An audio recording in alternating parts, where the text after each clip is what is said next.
Notting Hill Carnival, it's almost like I set my clock right in my diary. Every year I get to go on a big old rant because I hate that carnival. I went once upon a time and frankly it was just grim. I actually do like a lot of Caribbean music. I like my soca, I like my dancehall. I spent a long time living in West Africa. Don't mind a good old dance, and you try to keep me away from that fried chicken. But what I do not care for is the fact that it ends up as one giant crush with people urinating in gardens, smashing bus shelters, all the windows of the shops have to be boarded up, the local residents are terrorised and have to flee for the country, and there's constantly a risk of not just murders but massive crowd crushes. And I've said for a long time now, wouldn't it just be better to put it somewhere like Hyde Park, where you can manage the entrance and the egress and make it ticketed? Even if the tickets are free, you'd then have the information, wouldn't you, of who is attending, so when they do wrong, oh, you might be able to pluck them out. They'd actually be forced to walk through bag searches and body checks rather than some optional, knife barrier thing, some metal detector, where you see it last time, they put the metal detector up in the street and one in sort of 25 people just walked through it because they weren't packing, and most people just walked around the outside. What is the point of that? Don't you worry though, because this year police are going to use facial recognition cameras at Notting Hill Carnival to crack down on the violence.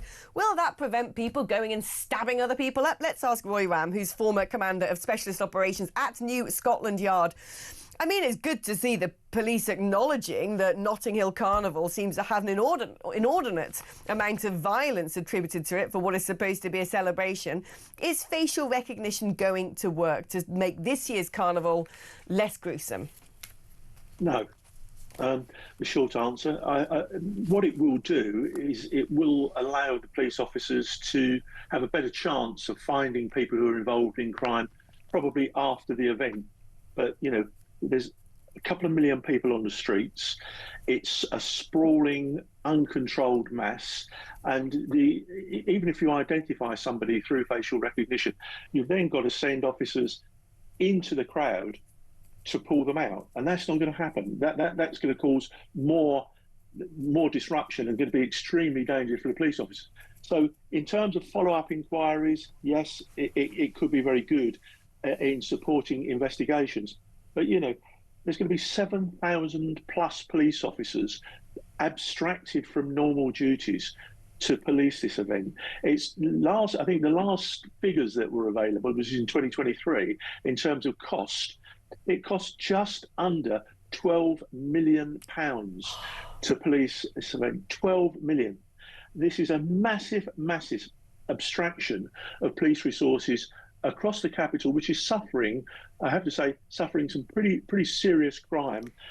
And that's where those officers really need to be, not trying to police this dreadful crush. And I kind of feel that this time next week or shortly after the carnival, we're going to be having this conversation of what went wrong.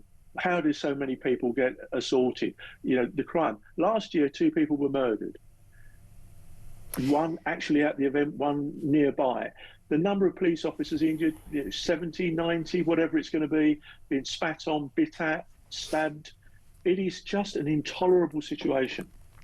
But it's not just that. Local businesses are terrorised, they lose trade, they have to spend loads boarding up their windows. Local residents don't feel safe, they've got to flee for safety while their properties get used as latrines.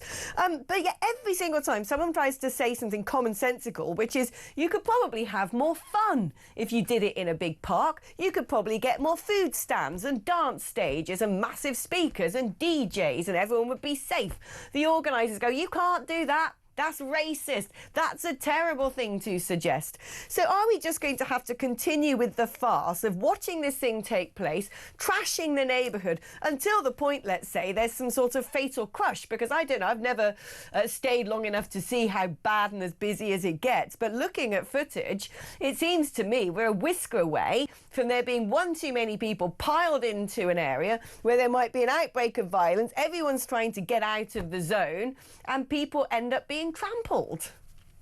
Yeah, and I think when you hear Sadiq Khan actually saying that he feared the crush, this is not sort of an idle speculation from right-wingers who are in any sense racist about this. This is everybody recognising that this number of people in tight London streets is just too dangerous. You know, we are on the edge of a Hillsborough type situation here, where, as you rightly say, it will take a catastrophic event, I fear, to get people to agree to move it to Hyde Park. And you're right. And you know, you listed some of the additional features that could be implemented in the park, including public lavatories.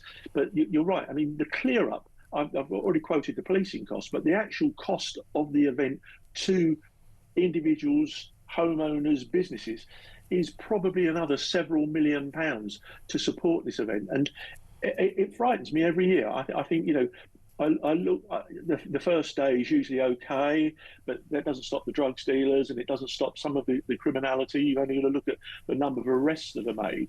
But once you get to that second day, to the kind of the big event, if it's a sunny, hot day, then, you know, we're going to be looking at several hundred arrests. We're going to be looking at real danger in the streets. And I think it's quite fearful.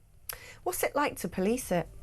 Do you know, I have to say, I haven't policed it for many years. I first went there in the 70s, and it was difficult then, frankly. It was extremely difficult.